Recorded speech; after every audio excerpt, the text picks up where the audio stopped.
Hi, CD48. So this morning I opened up what I'm calling week 9 and 10. Last week I was supposed to open up, and last week was going to be chapter 8 and preventing challenging behaviors based on the physical environment. And then this week was going to be a continuation of chapter 8 and chapter 9, guidance and punishment. So what I did is I have both chapters available for you this week, week 10, which is the same appearance that week 10 would have been, regardless of last week.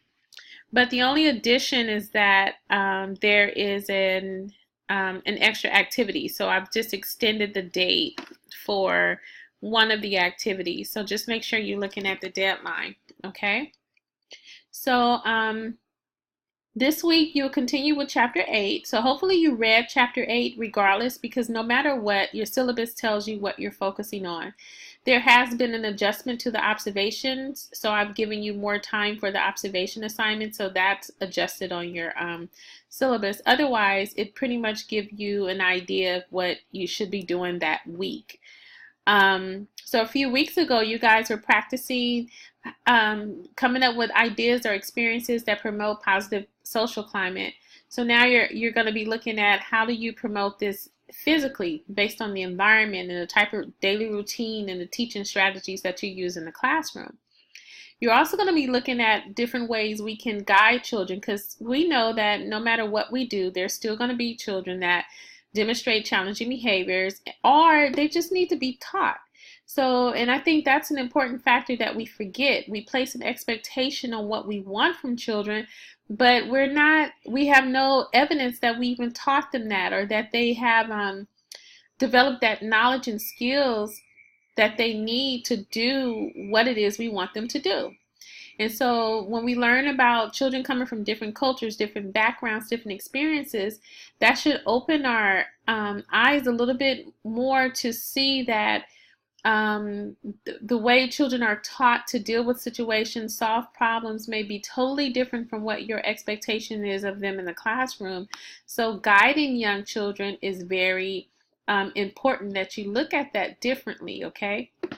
A lot of times we tell children, use your listening ears. When did we tell them what that means? And how do you do that? And use your inside voice. Or be careful. This is one that I heard recently. A teacher was mentoring her student teacher on what that means. We tell children to be careful, but are we really explaining to them what we want them to do? Walk slowly, or hold on to the rail as you're coming down the stairs. So you see the difference in what that means versus just telling the child to be careful. So guiding young children is a very important part to this whole working with challenging behaviors topic. So this week and a little bit of next week, you're going to participate in these activities. One is prevention or intervention, and the other one is threat or consequences. And then you also have a quiz that covers chapter 7, 8, and 9. So prevention and intervention, you're going to have a selection of videos, okay? And what you're going to look for is whether or not the teacher in the videos is implementing a prevention strategy or intervention strategy, okay? So you want to make sure you read your chapters first before attempting this assignment, so you can have an idea. Prevention means you're putting something in place prior to the behavior starting. You want to try to prevent this behavior from even starting. So if you know that the kids might possibly fight over 1 cup of crayons, then a prevention strategy would be to put out 4 cups of crayons, and each child will have their own cup. So then that way you don't have to wait until the kids are already fighting over the crayons to intervene. So that's what intervention means. That's once the behavior is already happening, you have to dive in and intervene. You have to come up with an intervention. You might think of it when you think of on TV when they have these interventions for people who are addicted or, having life issues, and you have an intervention to try to help them. So the issue is already there, and that's why we intervene. But prevention is we're going to try and stop the issue from ever happening. So what you're going to do is watch a few videos. You need to find at least one prevention video and one intervention video, and you want to explain why is it a prevention and why is it intervention. So you put the name of the video.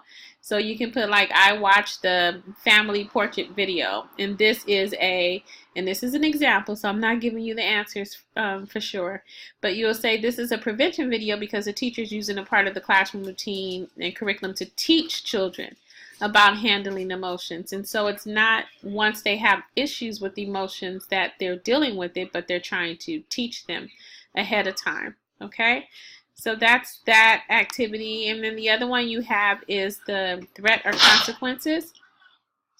So this one, you're going to read the entire article. Your instructions for this assignment is embedded in the article, so that means you really have to read the article, and then you're going to complete the assignment. Okay, so if you have any questions, let me know. And this one is due November 10th, so this is the one you have a little bit more time with.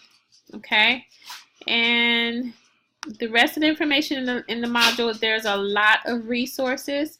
So this is not the most recent PowerPoint I wanted to give you, but it's all I have right now. If I have time to update Chapter 8, I will. But this is your Chapter 9 PowerPoint. And then you have the quiz preview. So this is what the quiz questions are going to be before you attempt to take the quiz. And then you have a lot of resources and handouts and things to help you start coming up with some ideas on how to utilize some of the strategies that you're learning with the children. Okay? If you have any questions, please post them and let me know.